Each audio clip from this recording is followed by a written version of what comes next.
वसुदेवसुतं देवं कंसचाणूरमर्दनं देवकी परमानंदम कृष्णं वंदे जगद्गुरुम. 39वा श्लोक आहे. भगवंत सांगतायत, यच्चापि सर्वभूतानां बीजं तदहम अर्जुनम न तदस्य विना यस्यान् मया भूतं चराचरम. ते त्रिकालाबाधित सत्यच आहे. भगवंत नेहमी सांगतात तोच प्रकार आहे की सगळ्या भूतांच्या उत्पत्तीचं कारण मीच आहे. साहजिकच भगवंताने सगळं ब्रह्मांडच निर्माण केलंय. म्हणजे निर्माण केलंय ते भूत आहे. म्हणजे भूताच्या उत्पत्तीचं कारण भगवंतच आहे. तात्कालिक कारण दुसरं असेल, म्हणजे याला मुख्य कारण म्हणतात, अपादान कारण म्हणतात, ते भगवंतच आहे की त्यांनीच सगळं केलंय. त्यांनीच तात्कालिक कारणाला पण त्यांनी जन्म दिला असं आपल्याला म्हणता येऊ शकेल.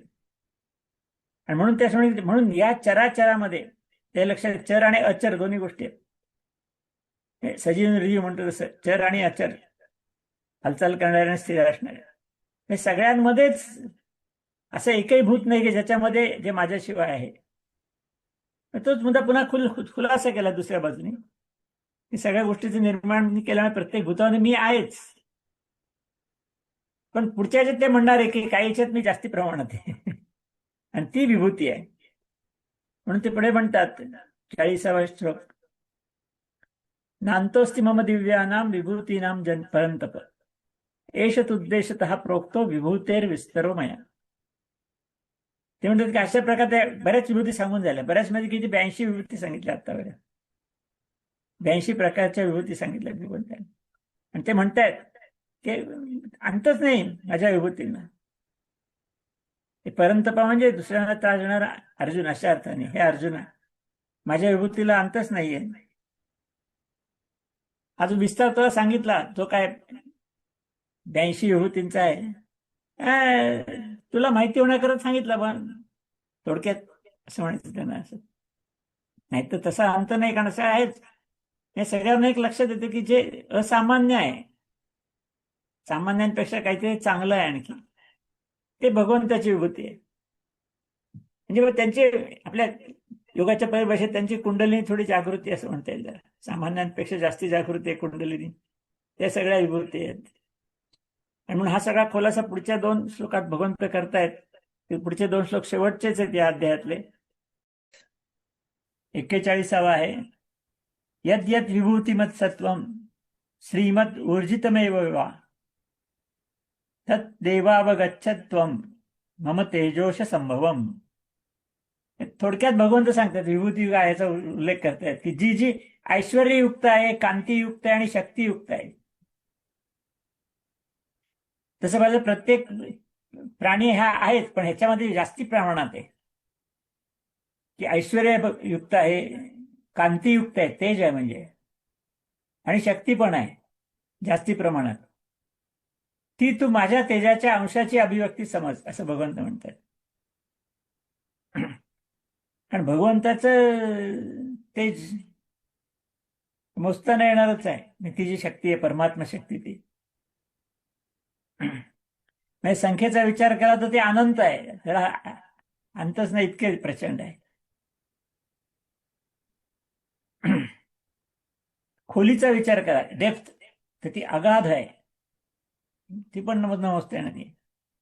आणि सीमेचा विचार केला तर असीम आहे, सीमाच नाही त्याला इतकी. तिथली परमेश्वराची शक्ती आहे आणि त्यांनी हे सगळं ब्रह्मांड निर्माण केले. पण हे करताना भगवंताने थोडासा फरक केलाय. काहींमध्ये फारच थोडी शक्ती आहे, काहींमध्ये विशेष आहे. ज्यात विशेष आहेत त्या विभूती आहेत, म्हणून विभूती म्हटलंय, विशेष असणारी भूती म्हणजे विभूती. तेव्हा तेच भगवंत सांगतात जी ऐश्वर्ययुक्त, कांतीयुक्त आणि शक्तियुक्त आहे ती माझ्या तेजाची अंश आहे असं लक्षात घे, असं भगवंत स्पष्ट करतात. त्याच्याकडे उदाहरण दिलं त्याने, अथवा बहुनैतेन किम ज्ञातेन तवार्जुन इष्टभ्याहम इदम कृष्णम एकांशेन सितो जगत. त्या अर्जुनाला म्हणतात भगवंत, हे सगळं कशात जाण्याचं काही कारण नाही, तुला काही प्रयोजन खास काही नाही. कारण मी या सगळ्या जगाचा आपल्या योगशक्तीच्या आधाराने एक अंशामाने, अंश मात्र आहे. सगळं ब्रह्मांड माझा अंश मात्र आहे. हे तुम्हाला जर जाणलं तर बाकी जाण्याची काही गरजच नाही. बाकी विभूती जाण्याची काही गरज नाही, जर तुम्हाला जाणून घेतलं तर. म्हणून तत्वतः मला जाणून घेतो, म्हणजे मग विभूतींच्या देखील तुला आवश्यकता लागणार नाही, असं भगवंत त्या ठिकाणी म्हणतात. आणि या ठिकाणी 10वा अध्याय विभूती योग अध्याय पूर्ण झालेला आहे. आपण पाहिलं याच्यामध्ये जवळजवळ 82 विभूती भगवंतांनी सांगितलेल्या आहेत.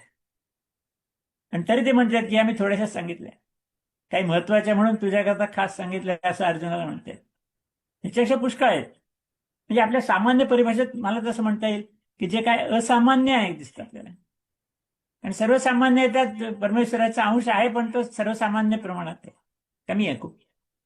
पण असामान्य येतोय म्हणजे काहीतरी जास्ती आहे. म्हणजे कुठल्याही क्षेत्रातलं असेल, म्हणजे माणसाचा विचार केला त्याने, भगवंतांनी बऱ्याच गोष्टी सांगितल्यात त्या निराळ्यात. पण मनुष्य प्राण्याचा विचार केला जे असामान्य येतोय ती आपण थोड्याशी विभूती म्हणू शकतो, ज्याला आम्ही कुंडलिनी शक्तीची जागृती म्हणतो. की 4, 5, 6, 10% पुष्कळ लोकांमध्ये असते, पण जास्ती काही लोकांमध्ये थोडी जास्त असते. मग त्यांचं असामान्यत्व दिसतं आपल्याला, जाणतच. मग ते खेळाच्या क्षेत्रात असेल, संत म्हणून असेल, गायक म्हणून असेल, चित्रकार म्हणून असेल, कुठलंही असेल. पण असामान्यत्व आहे तिथं भगवंताचं अस्तित्व जास्ती आहे असं समजायला काही हरकत नाही. असा हा विभूती योग अध्याय संपलेला आहे. पुढचा अध्याय आहे आपल्याला भगवंताचं रूप पाहणं, विश्वरूप दर्शन. खूप वर्णन आहे, म्हणजे छान आहे. ते उद्यापासून ऐकूया आपण. आज या ठिकाणी थांबूया. हरि ओम.